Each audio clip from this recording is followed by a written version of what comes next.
Here are some questions I have about why you chose to write about that subject. The strong desire or need to do it. No one in Britain is brave enough to ask it out loud, but everyone is thinking about it. When King Charles III dies, what takes place? Not when or if. The person who has been waiting his whole life to become king is now in his 70s. Even though his rule was based on tradition, it started in a cloud of sadness and doubt. And standing next to him, wearing the crown and holding the weight of history's judgment, is Queen Camilla, a woman whose very presence changed royal customs and opened up wounds that had been closed for decades. What if Charles goes first, though? The palace won't talk about this option in public, but behind the scenes there are plans, routines, and titles ready to go. The monarchy is based on continuity, and no change is ever left to chance, not even this one. Camilla Parker B.S., who is now Queen Camilla, is not like other royal widows-to-be. People used to hate her and think she was to blame for the end of a fairy tale marriage. She was called the most hated woman in Britain. She slowly came to accept it, even though she didn't want to. Not by making a scene or causing trouble, but by keeping quiet, cool, and just out of reach. Still, her job and future are suddenly being looked at more closely again because Charles is going to die. It's called Queen Dagger in the royal family, a term that is steeped in history, honor, and clear removal. A woman who used to stand next to a king is now set apart, not in the middle, and not wanted. She is still queen, but she is no longer important. That truth hurts Camilla a lot. Don't get the wrong idea, this isn't just about my husband dying. It's about giving up a chair she had been waiting decades to sit on. It's about seeing how the world looks at Kate when she is younger. A woman who was once at the center of a scandal is now pushed to the edges of history and given a quiet, formal role. She will smile in public. She is going to be sad. She will play the part of a grieving widow with great skill. But there is a different story going on inside the palace walls. It doesn't start with a royal birth or crown. It starts with a death that will turn the House of Windsor upside down again. This is not a story. We are now in the future. If King Charles goes first, this is what will happen to Queen Camilla. The 6th of May 2023. The day the crown was put on Camilla's head, everyone in the country held their breath. A crowning is a fancy event for most royal consorts. It's a time for duty, honor, and national pride. But for Camilla, it was time to face the truth. It was the moment when decades of scandals, rumors, and carefully managed public image were shown to everyone. Not everyone cheered or liked her, but there she was, dressed in royal regalia and crowned with the man who had been waiting his whole life to be king. There was more to the change from Camilla Parker B.S. to Queen Camilla than meets the eye. It made history. People had been told for years that she would never be queen and would instead take a lower title like princess consort to make Diana's ghost happy and heal the hurts she left behind. In honor of Queen Elizabeth II's Diamond Jubilee, an announcement was made that shocked even the most devoted royal supporters. The late queen gave her permission. When Charles became king, Camilla would be queen consort. Elizabeth changed what people expected and what the royal family had done before all at once. It was more than just permission. It was an order. But things were not so simple back then. Camilla is the queen in a legal sense. That much is true. Even though she was crowned, sat down, and called Her Majesty, her real title is still Queen Consort. A small but important difference. Camilla does not have full power like Elizabeth II does as queen. She can't be in charge. She is not allowed to sign laws. She can't do anything for the crown. She is only there for show. Protocol required her to be there. No matter how much gold is used, how loud the music is, or how many groups are singing, that truth has never changed. Camilla is there, but she's not the main draw. Even on the day of the crowning, it could be seen. Camilla's parade was a little smaller and quieter than Charles's, which was big and powerful. Even though it was a royal crown, it wasn't brand new. It was used to decorate Queen Mary. Even though her dress was very pretty, it didn't have a crown on it. Every little thing reminded people that she was important but not necessary. But something strange did happen in the days after the crowning. Things started to change. The newspapers stopped being so mean when they wrote about things. Royal reporters praised how calm she was. Experts said she was stable. Camilla had done something that no one thought was possible, even people who used to criticize her. She kept going. When Charles finally became king after a long wait, many people saw her not as the one who ended a dynasty, but as the one who kept it together through scandal, divorce, and tragedy. But that respect that they got cost them something. The more perfect she looked in public, the less noticeable her real life was. A palace source is said to have said that she wears the crown. She knows it's not hers though. It was quiet and whispery among the staff, and the aides seemed uneasy. Camilla was taking on a part that was meant for someone else. That person was supposed to be loved, popular, and safe. Her shadow was cast over her by Diana. And even though the crowning was billed as a victory for unity, the truth was more sobering. It had been okay with Camilla not being loved, but she had been accepted. The government is now getting ready for what's next: illness, death, and change. Camilla may feel more respected as queen consort, but it can't give her a permanent place in the royal family. Because the fantasy will end when Charles does. And Camilla will have to face the truth she has been trying to avoid her whole life after being crowned not in victory but in compromise. Her title changed all the time. There is a plan behind every royal event: wave from the balcony and palace speech. A carefully thought out, closely guarded set of rules meant not for joy but for death. Oppa London Bridge was the name for it for Queen Elizabeth II. Operation Many Bridge is the name of the plan for her son King Charles III. It's a plan for national sadness, political transition, and a public display of mourning that will happen as soon as Charles takes his last breath. It was quietly built after the Queen died. For Camilla though, Operation Many Bridge is more than just following the rules. It's the moment when her whole role in the kingdom falls apart. The plan starts out in silence. Royal aides whose names are only known by code will be told first. A private call is going to be made to the Prime Minister. The Maya Bridge is broken. There will be half-mast flags all over the country. People will be given black armbands. All over the UK, a minute-by-minute plan will be shown. The world will know the king is dead in a few hours. Also, Queen Camilla will no longer be the queen. She's going to be Queen Camilla. It's a word that's both historical and grim. Nothing to lead to, no power, and nowhere in the line of succession. The crown she was wearing before was just for show. Now it will represent the end of her rule, which began when Charles died. Insiders say that Camilla will be expected to lead the public in mourning in the days after the death. She will be expected to walk behind the coffin, attend memorial services, and stand gravely next to her stepson as he becomes king. Be clear though, these events will not make her more important, they will mark the end of it. Behind closed doors, palace staff will be reorganizing, moving offices, and changing their allegiance to Prince William and Princess Kate. Camilla used to be the second most famous royal figure in the world. Now she will slowly fade into the background. There are, however, private decisions going on in real time that the world will not see. Will Camilla stay in Clarence House, the home she used to share with Charles, or will she be moved to a more private royal estate fit for a dowager, as is customary? Will she keep her staff, her security team, and the money the government gives her? No one knows. That's the answer. The British monarchy is very interested in tradition, but Camilla's position in it is not at all traditional. It wasn't her job to be queen. She wasn't supposed to make it through the anger of the people. She shouldn't have made it this far, but she did. Sadness doesn't belong in Operation Many Bridge though. The monarchy's system doesn't stop when someone is sad. The train keeps going, and Camilla has not been the conductor for all the years she has been queen. She will be respectful and calm at Charles' funeral, painting a soft picture of grief. But there won't be any balcony waves, new titles, or a rise to fame. Her rule is over now. It wasn't with scandal or shame, it was with quiet. And while the UK bows its head to remember its king, a more quiet tragedy will happen.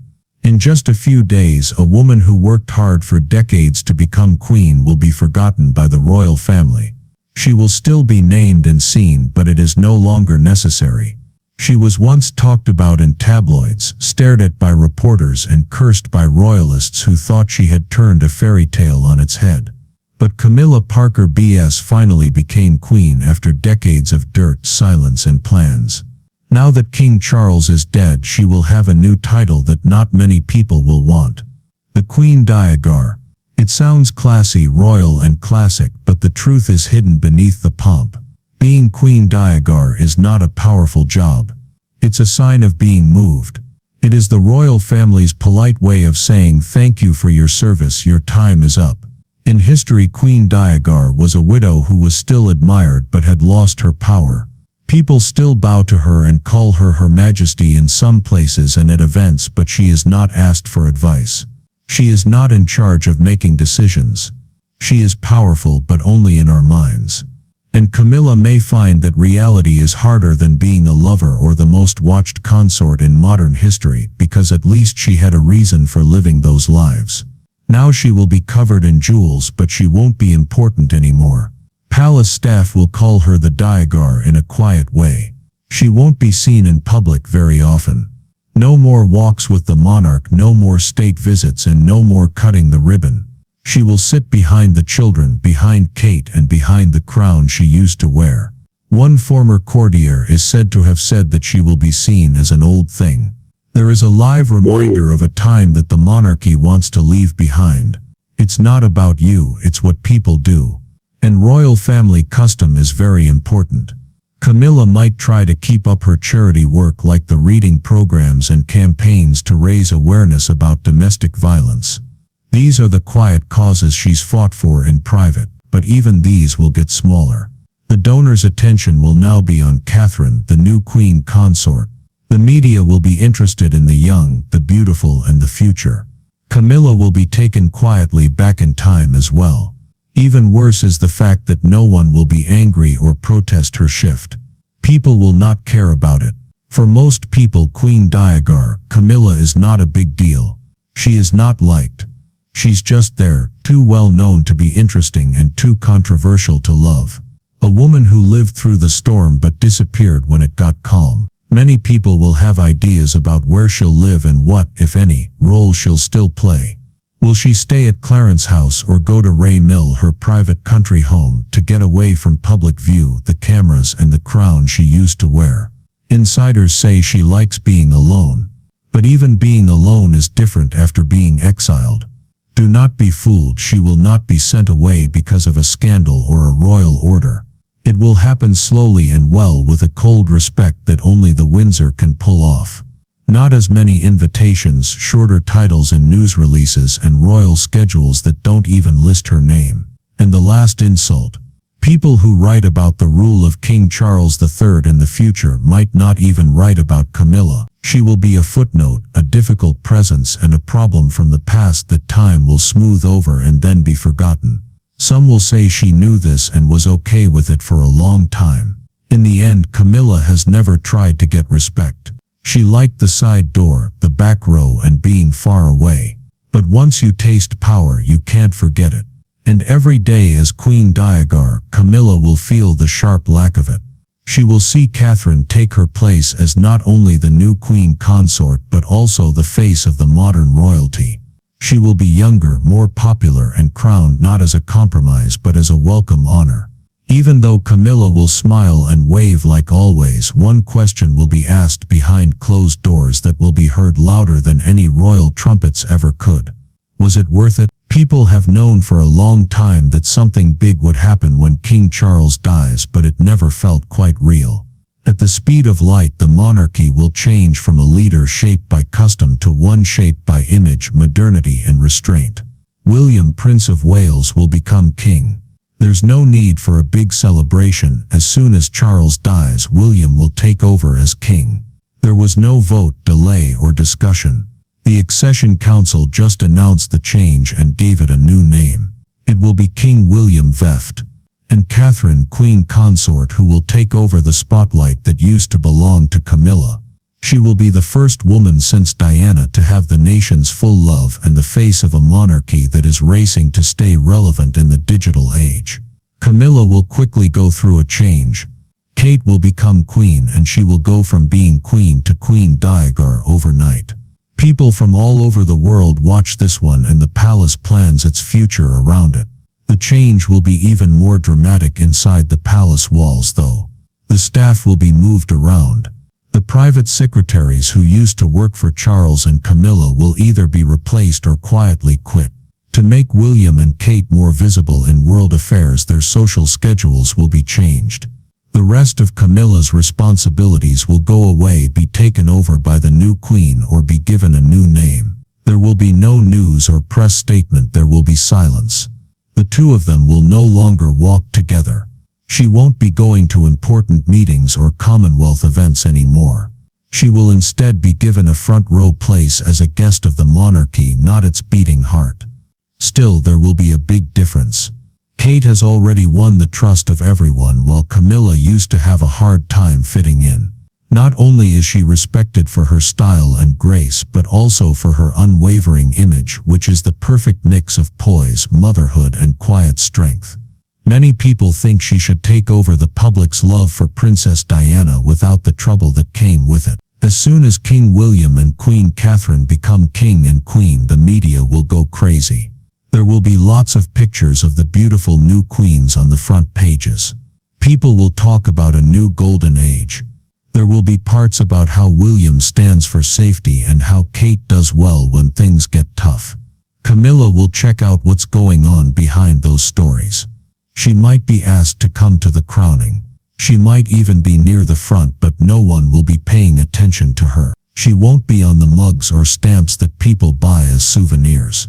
The cap she wore will be put back in the vaults, and the story she changed will be told without her. It's not the change that hurts the most. The ease with which it happens. Camilla's path to the gold was hard, uphill, and never-ending. Kate's smooth, accepted, and planned. Camilla tried for many years to fit in. Kate was made to feel welcome right away. Now that the throne has been taken away, the split will be easy to see. William will be in charge. Kate will get up, and Camilla, who was once the scandal and is now the spouse, will fade away quietly, formally, and for good. Should I move on to part 6? Harry. What about him? The surprise wild card. 40. You told me to write part 6. Harry. What about him? The surprise wild card. ChatGPT said 6. Harry. What about him? The surprise wild card. About 400 words, in a government that was based on security. Prince Harry is the wild card that no one can fully control. He is the one person who makes every royal change more difficult just by being there. Once King Charles dies, the line of succession moves quickly. William turns into king. Kate turns into queen consort. The order of their children, George, Charlotte, and Louis, moves up. Now young Prince George is truly next in line to the throne. But what if something bad happens again? So what if William isn't able to do it? What if something takes place before George turns 18? Who steps in when the line gets weak? That's when Harry's name comes up again. By law, a regent is chosen if the next king is younger than 18 or is found not fit to rule, no matter what the monarchy wants. And as of right now, that regent would be Prince Harry, the Duke of Sussex. He left the school but will always be connected to it. It's the most uncomfortable truth for the government. He's still there when Harry leaves. This is like a time bomb for Camilla. At best, her relationship with Harry has been unstable, marked by anger rather than love. Harry made it clear in his autobiography Spare that he didn't trust her. He even said she might have used the press to fix her image at his mother's cost. In the event that Harry were to have to return, it would be the height of royal irony for the outsider to become the king's defender. Still, that possibility scares the palace. Would Harry say yes? Would he help a monarchy that he was publicly against? Or would he say no to the call, leaving the school to find other options? No one knows. One thing is for sure though. That's not the right place for Camilla. As a teacher, a friend, or even a family member, no way. The hat may have been on her. She might have walked with the king. But in Harry's kingdom she doesn't exist at all, even in theory. Because even though William and Kate may rise with style, Harry's appearance always makes me think that this royal family is more broken and fragile than it seems. And Queen Diagar Camilla is just one more broken bone that never really got better. People who change history after the fact will not get along with it, and neither the state nor the press will write the last word on Queen Camilla. It will be written by time, slowly and steadily. She wasn't a good start. Her name was linked to treason for many years. Diana cried because of the other woman, the one who broke up the family. The people of Britain saw her as more than just a lover. She hurt me. The mark of that story stayed with her no matter how softly she spoke or how elegantly she dressed. But she kept going. Camilla waited not to be liked but to be accepted. She put up with bad press and embarrassment, cold public appearances and angry crowds. What's more, she was. Many people had changed their minds by the time Charles became king. They didn't see a bad person in her, they saw a fighter. A woman who stood by a man that most people had written off. A woman who never yelled or talked trash to the media. She wasn't beautiful, but she was proper. She stayed in her own space. That gave them power in a world full of royal shows. But acceptance is not the same thing as love. Camilla may have been queen, but she never won the hearts of the people. When she becomes Queen Diagar, people will start to forget about her in pictures, on plans, and in their memories. The royal family is going to move on. People will argue about Charles's impact. The rule of William and Kate will begin. Roses and films will be used to remember Diana. But Camilla will be forgotten during the ceremony. She will go to funerals. At weddings she'll sit in the back row, but she'll never stand in the middle again. Her name will not be written in the stars with the names of famous royals. There will not be a Camilla age or a legacy of major changes. There will only be a woman who held the crown for a short time and left more questions than answers.